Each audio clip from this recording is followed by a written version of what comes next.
Our defeating depression tip for the day has to do with a concept called the negativity bias.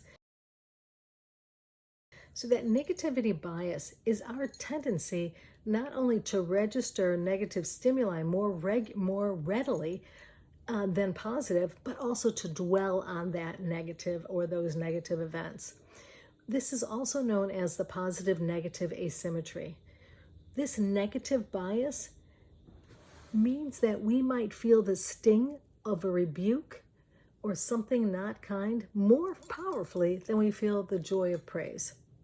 So the research suggests that as humans, we tend to remember traumatic events better than positive ones. We recall insults better than praise. We react more strongly to negative stimuli. We think about negative things more frequently than we think about positive things. And then we respond more strongly to negative events than to equally positive ones.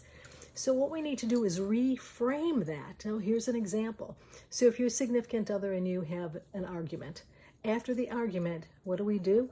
We start picking out all the negative things about our significant other, instead of reframing it and remembering all the wonderful reasons why you married or got involved with this individual in the first place.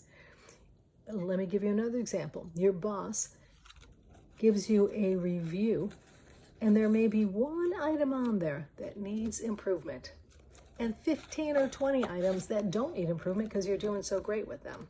So what do? We focus on that one item that was not as positive as we would like it to be.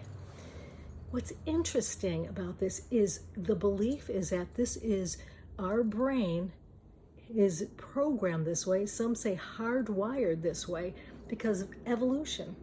So the thinking is that decades ago, our brain would think about a trauma, a threat, some danger. And what our brain would do then is prepare that scenario.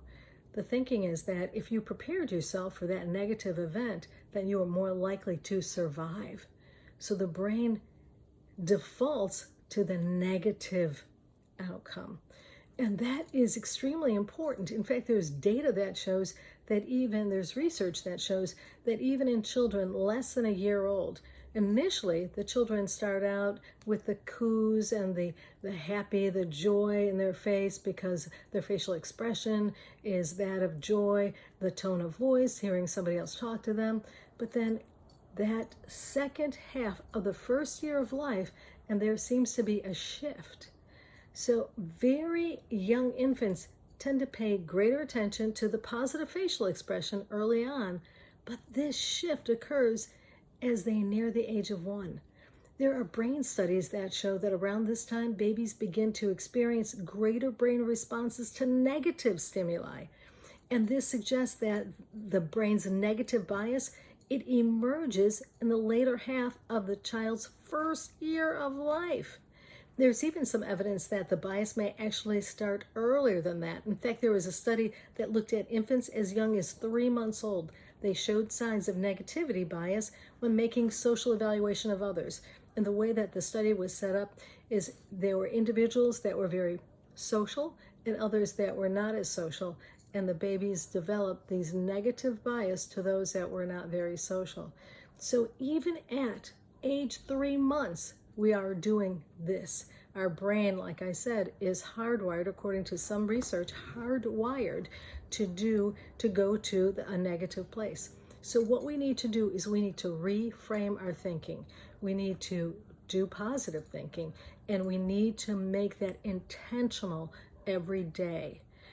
What the literature shows is for every one negative word or comment, it takes 5 positive comments to overcome it. And you heard the negativity bias, there may be something that is an equally positive and an equally negative comment, but the person is going to default to that negative comment. So it's important that every day we do something positive for ourselves. We speak positivity into our lives. We speak affirmations, positive affirmations into our lives. But there are several things that we can do because we have to combat this negativity bias. That's our tip for the day. Stay tuned for more.